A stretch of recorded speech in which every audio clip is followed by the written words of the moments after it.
সুপ্রিয় দর্শক, আমি যেখানে আছি ঠিক আমার পিছনে বাসাটি হচ্ছে লক্ষ্মীপুর জেলা বিএনপির সদস্য সচিব শাহাবুদ্দিন সাবুর বাসভবন। আজ থেকে ঠিক 11 বছর আগের এই দিনে, অর্থাৎ 12/12/2013 সালের এই দিনে র্যাব 11 সদস্যরা এসে প্রথমে নির্বিচারে হামলা চালায় শাহাবুদ্দিন সাবুর বাসাতে। এক পর্যায়ে সাবুর পায়ে গুলিবিদ্ধ করে। যখন এই সংবাদটি যখন পুরো লক্ষ্মীপুর শহরে ছড়িয়ে পড়ে, তখন আপনার নেতাকর্মীরা এদিকে দলদল আসা শুরু করে। তখনই আপনার ইকবাল মাহমুদ জুয়েলকে আপনার গুলিবিদ্ধ করা হয় চকবাজার মসজিদের সামনে। এই জায়গায় নৃশংসভাবে গুলি করে আপনার রক্তাক্ত করা হয় জেলা যুব দলের যুগ্ম আহ্বায়ক ইকবাল মাহমুদ জুয়েলকে। এখানে বেশ কিছুক্ষণ তার রক্তাক্ত অবস্থায় পড়ে থাকলে পরে র্যাব 11 সদস্য তাকে তুলে নিয়ে যায়। আজও তার পরিবার জানে না জুয়েল কি জীবিত না মৃত।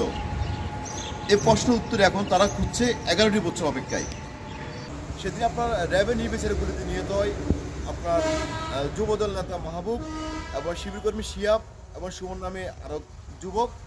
ঠিক ওই দিনে আপনার গুলিবিদ্ধ হয়ে পা হারান ছাত্র নেতা নাসিরউদ্দিন।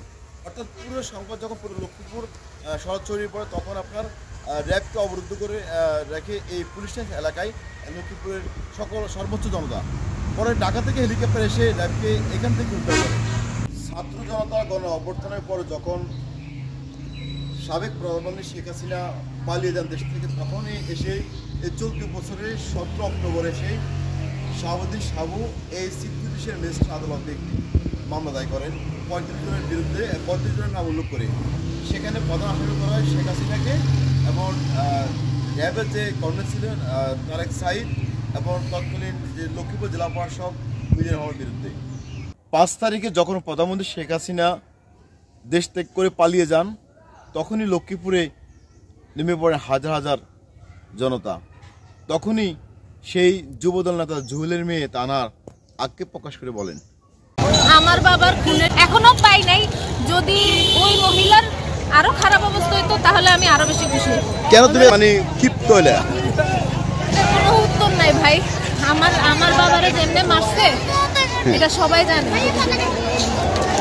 স্বাধীন বাংলা শব্দটি লিখছে পুরো জেলা যুব দলের যে জুয়েল মাহমুদ জুয়েলের মেয়ে তানা লিখছিল এই লেখাটি।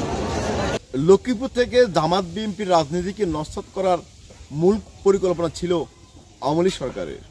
তাই র্যাব 11 দিয়েই 12/12/2013 লক্ষ্মীপুরে এই নরকীয় হত্যাকাণ্ড চালায় এবং নির্বিচারে র্যাব গুলিবর্ষণ করে জামাত বিএনপির উপরে।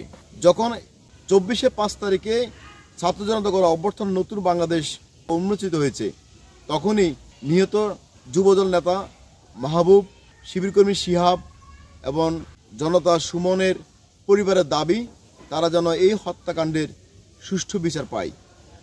মোহাম্মদ রুবেল হোসেন, লক্ষ্মীপুর।